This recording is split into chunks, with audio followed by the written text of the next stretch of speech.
I turned 30 and threw myself a party. Nobody came. A week later, Mom sent an invite. Dad's 50th birthday, $1,800 per person. Venmo me. Not even a sorry. Just a bill. I sent $1 with a note. Congratulations. I changed the locks, blocked every number. 2 days later, my sister tried to access the joint account, blocked. Then they reported me as a missing person. Police showed up at my door. I turned 30 and decided to throw myself a party. I didn't expect much, just a few family members, drinks, and maybe some laughter to mark the milestone. I booked a cozy bar lounge, bought a cake, and sent out the invites. As the evening crept closer, I checked my phone repeatedly. 7 p.m. Nothing. 8 p.m. Still nothing. By 9, it was clear no one was coming. I looked at the bartender, who gave me a sympathetic half-smile. You all right, man? I forced a laugh. Yeah, just running late, I guess. He nodded and set a whiskey in front of me. On the house. I thanked him, cut a small slice from the untouched cake, and ate it alone, pretending not to notice the pitying glances from other patrons. At around 10, I finally gave up. I packed up the cake, left a tip, and walked home, replaying every message I sent. Did I do something wrong? Was there an inside joke I missed? A week later, I was in the middle of a work call when my phone buzzed. A group text. From Mom. I swiped to read it. Hey family. Your dad's 50th birthday is coming up. We're doing it at the Lakeside Resort. It'll be an unforgettable night. Cost is $1,800 per person. Please Venmo me by Friday. Love you all. I blinked at the screen. Was this some sort of prank? No mention of my birthday, no apology for the party they ignored, just a demand for money. Then my sister chimed in. Already sent, Mom. Can't wait. Dad will love it. My brother followed. Same here. Looking forward to it. I felt something snap. I didn't even get a happy birthday from any of them. No text, no call. But now I'm supposed to shell out nearly $2,000 for Dad's birthday? I thought about saying something, but instead, I just opened Venmo, sent $1, and added a note. Congratulations. Then I changed the locks on my door, blocked every number in the family group chat, and sat down with a heavy sense of relief. 2 days passed. Nothing. I almost thought they'd taken the hint until I got an alert from my bank. Unauthorized attempt to access the joint account. I couldn't help but laugh. Of course. I logged in, closed the account, and moved the remaining funds to a private one. A minute later, my sister tried calling from a different number. I didn't pick up. Then, on the third night, just as I was settling in with a movie, there was a loud, rapid knock at the door. I checked the peephole. 2 police officers. I opened the door cautiously. Can I help you? The taller officer cleared his throat. We received a report about a missing person. Are you Tim Blake? I stared at them, trying to make sense of the words. Yes, but I'm not missing. The shorter officer glanced at his notes. Your family reported you missing. They said they haven't been able to reach you for days and were worried. I laughed, the sound more bitter than amused. Did they also tell you I blocked them? The officers exchanged a look. The taller one spoke again. Mind telling us why? I sighed, rubbing my forehead. They've been trying to access my accounts and take money. I just blocked them to protect myself. The shorter officer raised an eyebrow. So you're okay? Just avoiding contact. Exactly, I replied firmly. I'm not missing. I'm just done. They hesitated. Would you be willing to call them and let them know you're okay? It would clear things up. I thought about it for a second. Then I shook my head. No. If they keep harassing me, I'll file a restraining order. The officers nodded, clearly relieved they weren't dealing with a crisis. Understood. Let us know if the situation escalates. When they turned to leave, I felt a strange sense of victory until one of them paused at the door. Mr. Blake, one last thing, the taller officer said, his tone suddenly more serious. If your family can't reach you, they might escalate this. I frowned. What do you mean by that? People can do desperate things when they feel cut off. If they keep calling us, or worse, trying something else, you should be prepared. They left, and I stood frozen at the door. This wasn't over. It was just beginning.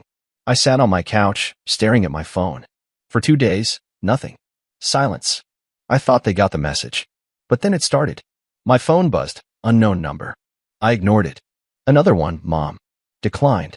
Then Dad. Declined. Finally, a text. How could you do this to us? Your father is devastated. I tossed the phone aside, trying to breathe. They were trying to guilt trip me, the same old game. But I was done. A pounding at the door shattered the silence. I looked through the peephole. Mom. Her face was tight, lips pressed into a thin, angry line. I opened the door just enough to speak. Go home. Oh, now you're hiding? Her voice was sharp. Your father is beside himself. He thinks you've lost your mind. I'm perfectly sane, I replied, voice cold. I just finally decided I'm done being your bank account. Bank account? We're your family, Tim. She tried to push the door open, but I kept my grip firm. You don't turn your back on family. I didn't turn my back. I just stopped paying for your lifestyle. Her eyes flashed.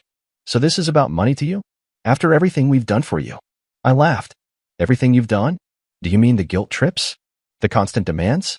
The fact that you couldn't even text me on my birthday but had no problem asking me for nearly $2,000 for Dad's party? That was different, she snapped. Your father deserves a celebration. He's done so much for you. Done so much? Like what? Dismissed me every time I tried to share good news? Ignored me when I needed support? Or maybe you mean how you never had a problem spending my money but couldn't even pretend to care. Watch your mouth, she hissed, her hand gripping the door. You are not too old for me to... To what? Guilt me? Manipulate me? Those tricks don't work anymore. A car pulled up behind her dad's. He stepped out, looking every bit the disappointed patriarch. Tim, his voice was low, heavy with fake disappointment. What are you doing? Why are you acting like this? I'm acting like someone who's tired of being used. You're making this all about money, he shouted, finally losing his calm facade. Family is about sacrifice, about support. I shook my head. No. Family is about respect. And you never had any for me. Respect. Mom laughed, a bitter, sharp sound. We've done everything for you, and this is how you repay us? Everything for me? You mean letting me pay for your house? Your vacations? Sarah's wedding? Ethan's college? Or how you didn't even bother showing up for my birthday? Your birthday. Dad scoffed. You're 30. Grow up. Yeah, grow up and keep paying your bills? Not anymore. He moved closer, voice lowering. We raised you, fed you, educated you. You owe us. I owe you nothing, I snapped. Not a cent. Not a minute. Nothing. Mom's voice cracked. You're destroying this family. No, I'm just not letting you destroy me. Suddenly, another car pulled up, my sister Sarah, storming out. Are you happy now? Mom's been crying all morning. Dad's blood pressure is through the roof. Spare me the drama, Sarah, I shot back. This is what you all do. You play the victim whenever I stop giving you what you want. You're so selfish, you know that, she spat. You always think you're better than us. No, I just finally realized I deserve better than this. Fine. Go be alone then, she screamed, turning to my parents. Let's go. Let him rot. But before they got into their cars, Mom turned back one last time. Her face twisted with fury. You'll come to understand this one day, Tim. You're going to come crawling back, begging for forgiveness. I smiled.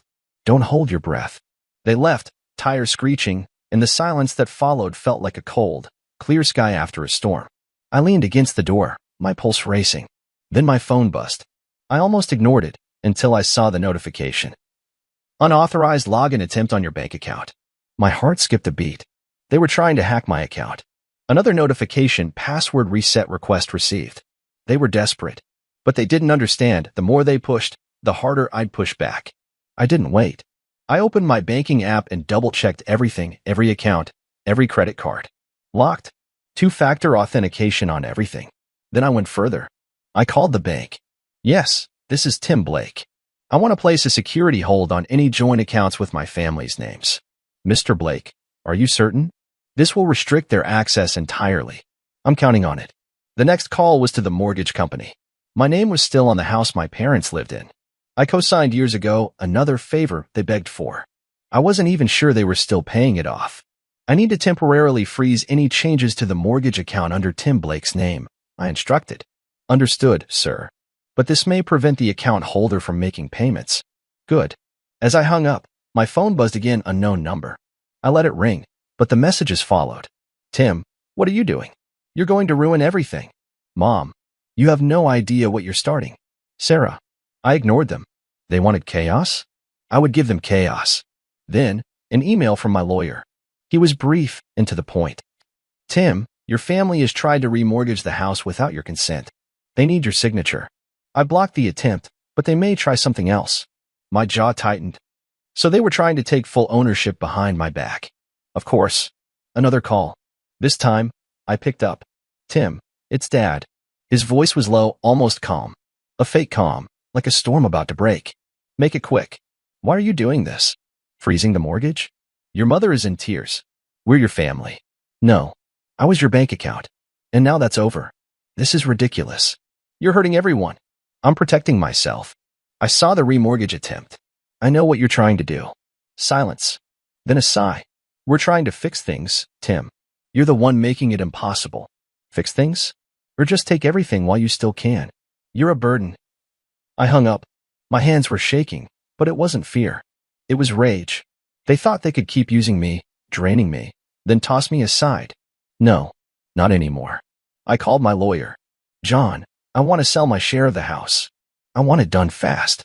Tim, that will force them to either buy you out or sell the house. Perfect. Within an hour, he had sent the paperwork. The message was clear. Either they paid me my share, or they'd lose the house. Another text lit up my phone. You really want to do this, Tim? Sarah, you're going to destroy everything. Mom's been crying all day. I responded, I'm not destroying anything. I'm just taking back what's mine. Silence for an hour. Then a new message. Fine. You want a war? You got it. I laughed. They were so sure they could scare me. But I had more ammunition. I logged into my email and started a new draft. Subject: Financial audit, family expenses. Body: Dear John, I want a full audit prepared of every expense I've covered for my family over the last 5 years. Mortgage payments, loans, credit card debts, education fees. Everything. I want it itemized, with dates and amounts. I hit send. They wanted to see what I'd done for them? Fine. I'd show them in cold, hard numbers. But I wasn't done. I went through my messages, screenshots, and bank statements, collecting every proof of their manipulation, their pleas for money, their insults. They thought I was weak, that I'd break. But they were about to learn what desperation really looked like. Another loud, insistent knock on the door. I checked the peephole, Sarah and my father. Their faces twisted with anger. Tim, open this door. Dad shouted, his voice muffled but furious. Get out of here. I yelled back. We need to talk. Sarah screamed. You can't do this. I already did. You think you can ruin us and walk away? Dad knocked on the door loudly. You think you're so smart? I'm smarter than you thought. I shot back. Now get off my property before I call the police. Silence. A heavy, thick silence. Then Sarah's voice, low and sharp. You'll see what happens next. They stormed away, and I watched through the window as they argued by their car, pointing toward my apartment. Another text flashed. This won't end well for anyone. I smiled. They had no idea what they'd started. For the first time in years, I was free. No calls. No messages. No guilt trips disguised as family support. Silence. I filled my days with work, finally catching up on projects I'd ignored. I started going to the gym again, reconnected with a few friends, the ones who didn't disappear at the first sign of trouble. But the silence never lasted. It started with an email from my lawyer. My share of the house had been sold, but it wasn't as simple as I thought. The house wasn't even fully theirs. It was still under a heavy mortgage. And because I co-signed that mortgage, they couldn't sell it without my signature. But instead of asking for my help, they tried to remortgage it without my knowledge. I blocked that attempt. So they had one choice left: sell the house, clear the mortgage, and pay me back. But that wasn't enough. Even if they sold the house, it would only cover the mortgage and a small part of what they owed me. I got the financial audit I requested, every penny I'd paid for them over the years. Mortgage payments, $78,000. Car loan for Dad, $15,000. Sarah's wedding, $22,000. Ethan's college tuition, $36,000. Emergency family support, $51,000. Total, $202,000. $200,000. Nearly $250,000, and that didn't even include the money I lost trying to please them. I sent the audit to our family group chat with a single message. I want it all. Every cent. And that's when the chaos began. First, a call from my father. You've lost your mind. We're your family. You stopped being family the moment you treated me like an ATM. Where do you expect us to get this money? Figure it out. Sell the house, sell the cars, I don't care. You owe me. You're going to destroy us, Tim. No. I'm just taking back what's mine. Next, a text from Sarah. You're so selfish, you know that? Mom is sobbing. Dad looks like he's dying. Are you proud of yourself? Pay up, Sarah. Or don't. But I'm done. Mom called, her voice cracking with desperation. Tim, please.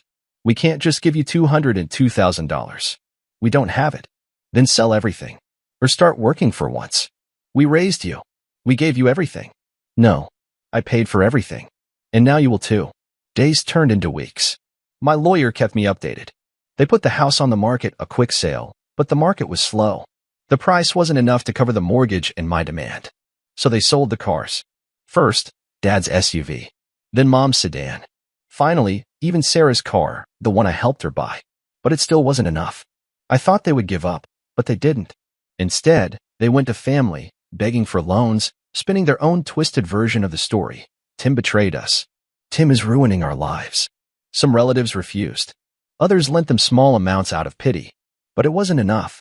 Finally, a call from Dad. His voice was raw, almost unrecognizable. Tim, we sold the house. We sold the cars. We even pawned Mom's jewelry. And we still don't have enough. Then you keep selling. I want every cent. Silence. Then a broken laugh.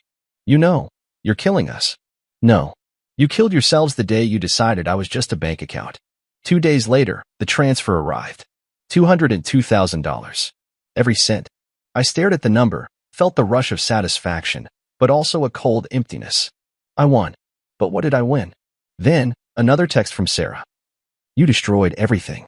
Mom is in tears. Dad won't speak. We have nothing. Are you happy now? Yes. But they weren't done. They tried one last thing. Another text from my mother.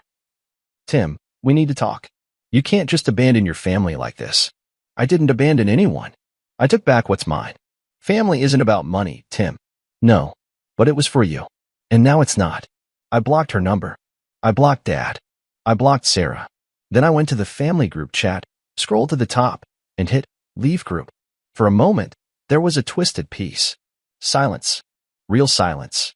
But not for them. I got one last email from my lawyer. They were evicted from the house. Couldn't pay rent. Couldn't secure a new loan. Homeless. Broken. The family that once used me to stay comfortable was now shattered. And I felt nothing. No guilt. No pity. Just freedom. For the first time in years, I was no one's bank account. I was just me. Days turned into quiet evenings. My phone stopped buzzing. My thoughts stopped racing. I wasn't waiting for the next demand. I was just living. I hadn't been to the bowling alley in years. But tonight, when my colleague suggested it, I didn't hesitate. Life had become quiet, calm, free. No desperate calls. No guilt trips. Just peace. Tim, you're up, someone shouted. I grabbed the smooth, familiar weight of the bowling ball. Neon lights danced across the polished lanes. I lined up, took a breath, and rolled. Strike. Wow, Blake, you're a natural. A coworker laughed, clapping me on the back. I smiled, genuinely. But then I saw him. 2 lanes over. A man, hunched, graying, struggling with a ball that swerved into the gutter. He rubbed his face, looking older, smaller, but I recognized him instantly. My father. My chest tightened. I thought about leaving, pretending I hadn't seen him. But he looked up. Our eyes met. Shock. Shame. Then something else, regret. He hesitated, then walked toward me. His step slow, uncertain. Tim. I didn't think I'd see you here. I didn't think you'd want to. He glanced at the empty lane next to him. Would you play around? I could have said no. But I didn't. I nodded. We played in silence. My strikes, his misses. Each roll felt like a reminder of the distance between us. Everything's gone, you know, he muttered. The house. The cars. Your mother's staying with Sarah. We've lost it all. I know. I thought we'd be fine. I thought you'd always be there. Because you used me. I did, he whispered, voice cracking. And I'm sorry. I failed you. I failed all of us. A bitter laugh slipped out. You think an apology changes anything? No. But I need you to know. I was never strong. Not like you. I pretended. I hid behind you. His words hung between us, raw and heavy. I spent years trying to be good enough for you, I said, my voice low. But I was never more than your bank account. I know. His gaze fell. I was jealous. My own son better than me. And I tried to take everything you had. A wave of anger surged, but it faded as I watched him, not the towering figure from my childhood, but just a man. Small. Defeated. Why are you telling me this now? Because I have nothing left to hide behind. And because I'm proud of you, Tim. I always should have been. Silence. The crash of pins echoed around us. I walked to the lane, threw another strike. The thunder of the pins felt like a release. I'm not coming back, I said quietly. I know. He hesitated, then held out a trembling hand. For a moment, I didn't move. But then, slowly, I reached out and shook it. His grip was weak, but real. I turned to leave, the neon lights flickering over me, the noise of crashing pins fading behind.